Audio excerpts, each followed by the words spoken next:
Masters of the Universe fans? Once again, it's the one and only Optibotimus coming at you with another video review. And on today's episode, thanks to the absolutely incredible contributions from all of my Optibotimus Plus channel members, we're going to be taking a look at a fun one, which is going to be half review, half history lesson. On today's episode, we're going to be diving into the long, kind of confusing history of the Savage He-Man WUN-DAR, which, outside of the Masters of the Universe Classics line, is the first mass-released version of the Savage He-Man. But it was done through an exclusive offer through Mattel Creations, which kind of goes along with some of his previous history. Now, if I got everything right, the name WUN-DAR was something that was created by the Classics line as a way to kind of give this Savage He-Man more of a stable place throughout the Masters of the Universe storyline. Originally, this Savage He-Man was a buy 3 get 1 free promotional thing. A lot of people thought that it was kind of tied in with Wonder Bread, which turned out to not be the case. Recently, an actual letter was revealed from a mother that sent the letter to the president of Mattel. There was a promotion that was going on, advertising several different figures, and Masters of the Universe was one of them. So she had bought 3 figures for her kids, and then had this little coupon thing, and marked Masters of the Universe, and then it got sent out. But it doesn't seem like Mattel really planned on a lot with that, and they kind of really didn't know what to do. So essentially, they sent a completely unarmored, unweaponized version of He-Man to her as that promotional thing. And as a way to kind of go along with all the other requests that they were getting, they continued on with that. Now, they did make one minor change. That was giving him brown hair and changing the little bracers and the boots to black. But realistically, that was the only thing that was different. But that letter surfaced, and she was basically upset because she thought she was getting more of an exclusive figure, not just another version of He-Man. So they stopped sending that savage-looking He-Man, and then started sending other figures. But in the meantime, they had to do something. So like I said, they sent out this slightly repainted version of He-Man, and for whatever reason, that mom didn't get weapons, but other versions seemed to go out with weapons. And we kind of know that a lot of those weapons were basically repaints of ones that they had produced for the Masters of the Universe Castle Grayskull, that armor set. They already had those weapons, they were already done, it didn't cost really much. So basically they were sending out essentially a very, very, very cheap figure for that free release. And the weapons that were going out, they had already designed.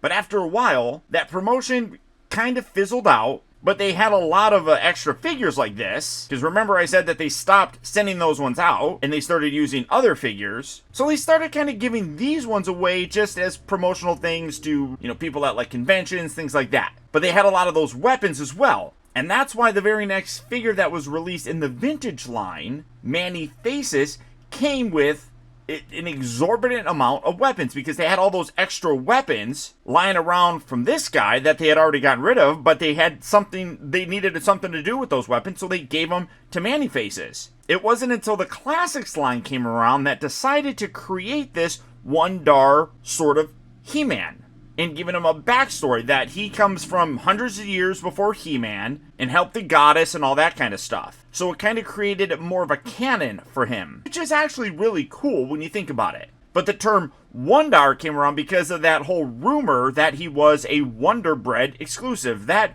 never had anything to do with it. It was all part of that buy 3 get 1 free promotion and had nothing to do with bread.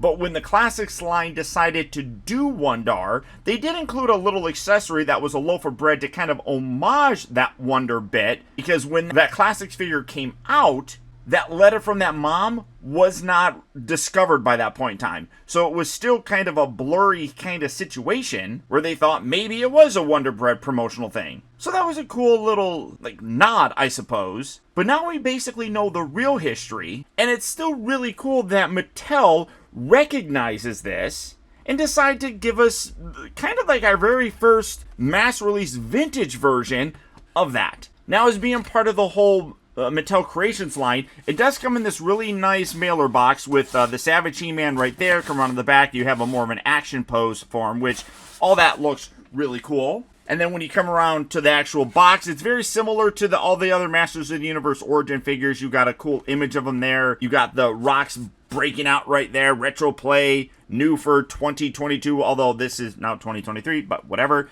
You do see a little mini comic in there, which I'm curious about. And then when you come to the back, because this is part of that Mattel Creations line, it doesn't have the cross-sell with the other kind of figures in the line or whatever. You just have Savage He-Man, what looked like, kind of like Teela or something, I'm not entirely sure, fighting all these little demons. Gorgeous art there, though. I absolutely love it. Super, super impressive. But I don't even care about the package. I want to get the figure out. So without further ado, let's get this guy out here and see how cool he actually is. And here we have WUN-DAR, the Savage He-Man, opened up and out of his packaging. And yeah, as you can imagine, you basically have a darker toned version of He-Man here. Now, in terms of that story that I was going through, the only thing that I really am a little bit still fuzzy on is the Zodax gun and armor. Now, we do know that in the original vintage line, there was a weapons pack that came out that did have a black version of Zodax armor. And looking at some of the history of this character, some people remember getting that freebie with weapons and without weapons. And some of the ones that kind of float around show that he had this black armor. So again, that might have been a case where originally they were sending out completely armorless and weaponless versions of him, and then started to say, like, we need to put more stuff into it. So pulling pieces from other things with all those extra weapons, maybe the armor, something of that nature. That, for me right now, is just speculation because I don't know all those details. But for his weapons, yeah, you can see that you do have a brown version of Zodax gun, which looks pretty cool. I do like how that they actually include that as well. Then you do get this sword. And again, these ones I do believe came with the Origins Castle Grayskull. I'd have to go back and check. But basically, that's what you got here. Brown versions of a sword and an axe, which kind of represent those extra weapons that he got. Originally, they were painted red, so I don't really think it matters much, but you do have those. And then you do get WUN-DAR, or Savage He-Man. And, I mean, it is exactly what it sounds like. It's a darker version of He-Man. You can see it. So, standing He-Man there, getting, if I can get him, there we go. Again, you can have that little squat sort of look, so it represents those vintage figures a little bit more, or you can stand them up straight. Get that? Is that? Oh, that's really stiff. Oh my goodness. That's very stiff. Get that kind of spread out so you can see that, yeah, I mean, basically, they're the same thing. Now, this is that vintage style head. I don't remember which figure it came with, but I swapped that out. But you can see that basically it's the exact same figure. The head is just got the darker hair coloring. Is it the same sculpt? Yeah, it's the same sculpt. The armor obviously is different. That's He-Man's. This is Zodax. You got the black bracers, black belt, brown loincloth, black boots. It is all basically the same. Even the skin tone is the exact same. Now, so you can imagine why that mother would have wrote that letter, because basically what the kids got was just this. If I can, you could pop this off if you really wanted to. Now let's pull that off. That makes it a little bit easier to take it off. Basically, what the mother thought that the kids got was this. And she's like, hey, that's kind of lame. I thought we were going to get a different figure or something. So that's when they started, like I said, kind of sending out different figures with it. But they had already kind of sent this out to a whole bunch of people to kind of fulfill those freebie figures. And it's entirely possible that the kids lost the weapons and mom only thought that this is what they had. They're like, oh, that's it. Maybe they lost these toys or something like that. But she was like, wait a minute, I thought we were going to be getting like a whole new figure or something, not just another version of He-Man. And that's when, again, they started saying, we need to do something a little bit different. So they started sending out other figures. So, I mean, in general, this is a real cool, unique part of Masters of the Universe history that truthfully, I'm probably going to display him without this, just because I think it's kind of cool that a lot of people, this is what he got. I don't know, maybe, because I don't like losing accessories, so I might.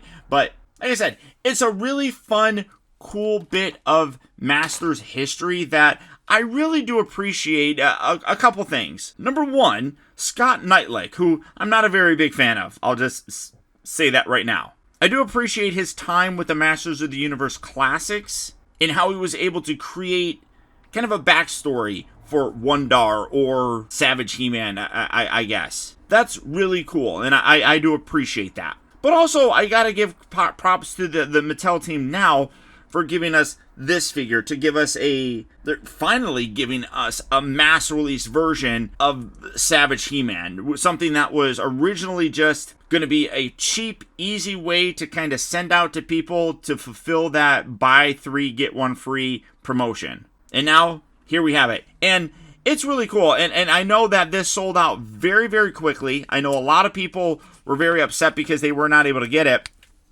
You could do a couple different orders for it, where you could do a day of order, or you could do an early sort of thing where you were able to get it. I did not jump on that early one. I did do a day of order, which I don't even know. I think I still have that order up.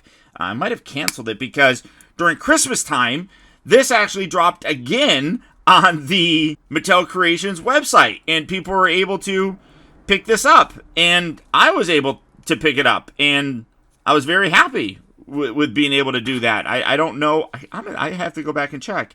So it's definitely a fun, like I said, piece of Masters history that I think a lot of big-time fans of collectors or Masters of the Universe are very happy to have. This is definitely not something that I would anticipate getting a lot of traction at a mass retail store. So something like Mattel Creations is a perfect place for this kind of figure to be released. And I think they did a great job. I'm really very happy with it. The Mattel Creations website and some of their exclusive, it does get a little bit sketchy. But all in all, I'm pleased with how they handled this figure. So there you go, guys. There's my look at the new Masters of the Universe Origins WUN-DAR, the Savage He-Man. As always, I want to thank you all for tuning in and watching. And finally, please remember that the real trouble with the world is that too many people grow up. And until next time, this is Optibotimus saying adios, au revoir, and auf Wiedersehen.